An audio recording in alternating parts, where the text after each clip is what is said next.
Bonjour, je m'appelle Jean-Michel Attal. J'ai écrit mon premier roman, Le Passage, qui est paru en novembre dernier aux éditions Le Lys Bleu.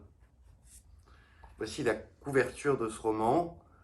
Elle est la reproduction d'une œuvre de l'artiste Latifa Echashq, dont j'admire beaucoup le travail.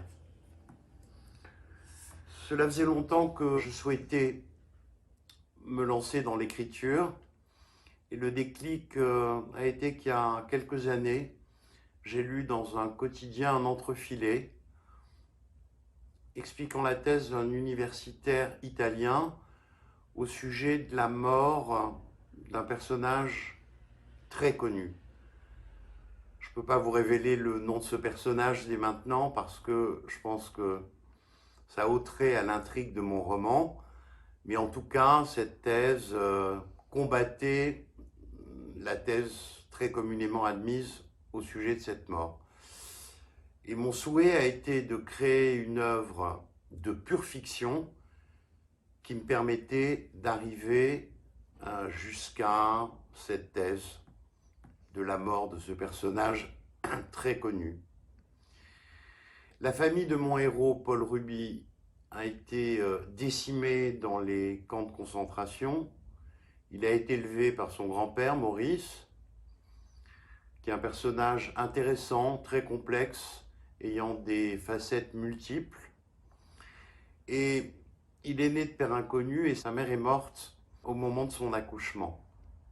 Paul Ruby est un professeur de droit très reconnu, mais en fait, il n'a jamais voulu se confronter à l'histoire de sa famille. Il est resté un enfant à cet égard et sous l'impulsion d'une de ses étudiantes, Mathilde, dont il est amoureux, il va se lancer en fait dans une enquête au sujet de l'histoire de sa famille, de sa paternité, des circonstances de la mort de sa mère. C'est donc un roman qui parle de la famille et plus particulièrement des secrets de famille. Et il s'intitule Le Passage parce que c'est en fait le passage de mon héros, Paul Ruby, de ce monde de l'enfance, sous certains aspects seulement, au monde adulte. Je vais vous en lire un passage. Donc c'est Paul qui s'exprime. Pessard célèbre la fuite d'Égypte du peuple juif pour échapper à l'esclavage et son séjour de 40 ans dans le désert avant de parvenir en Israël.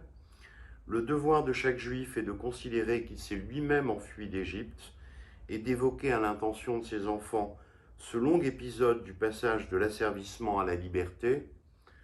Je n'imagine pas avoir d'enfant, mais si j'en avais un, il m'appartiendrait de lui raconter la journée où mon grand-père s'est retrouvé seul avec ma mère, d'autant qu'elle excède largement le cadre du drame de ma famille.